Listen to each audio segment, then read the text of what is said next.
नमस्कार जय जगन्नाथ मु सुमु आपण मानक स्वागत करुच्ची सुमुस किचन को। चलतु आज लंच पाई गोटे तरकारी बनैबा जोटा कि बहुत सिंपल आउ इजी। हस्बैंड को पचारबा सी आज कौन खाइबे और कौ तरकारीटा में बनैबा। चलतु कौ तरकारी बनैबी। This is for you surprise Sumu आलू छुई बेसर आज बनैबो। ठीक अच्छी चलो बनै। हस्बैंड जिते कही बनैबा आज छुई बैगण आलू टमाटो बड़ी पकईकि गोटे बेसर बनैबा जो बेसर मु मसला नहीं कि जीरा सोरिष कंचा लंका अदा और रसुण।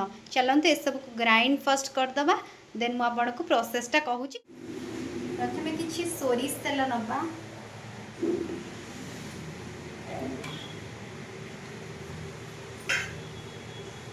तेल टिके गरम हो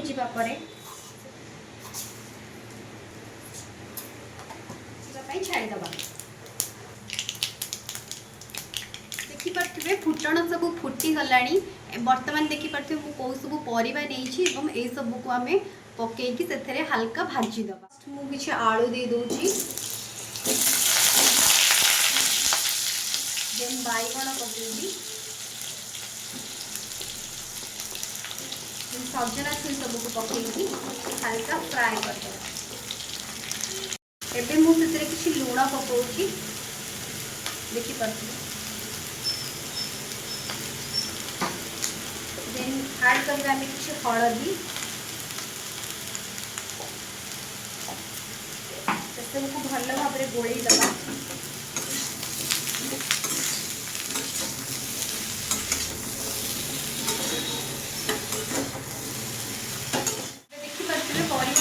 हल्का भाजी देती छुई आलू बैगन को हल्का भाजी देती बेसी भाजी टे हल्का भाजी देती।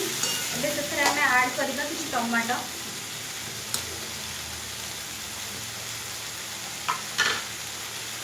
और देखो बेसरटा को देदेबा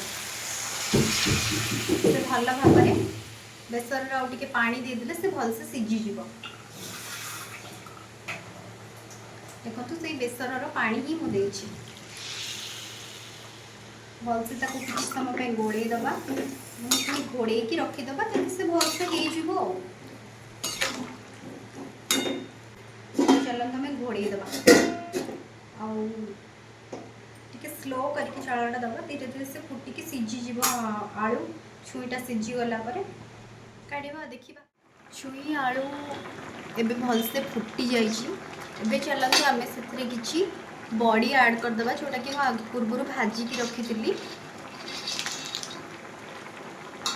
आउटे पानी मरीगला गैस बंद कर। तरकारी आमर एबे रेडी हो जाइए। देखो केते सुंदर होइची। काहाकू काहाकू छुई आलू बड़ी बेसर तरकारी पसंद कमेंट रे कहिबे। नमस्कार।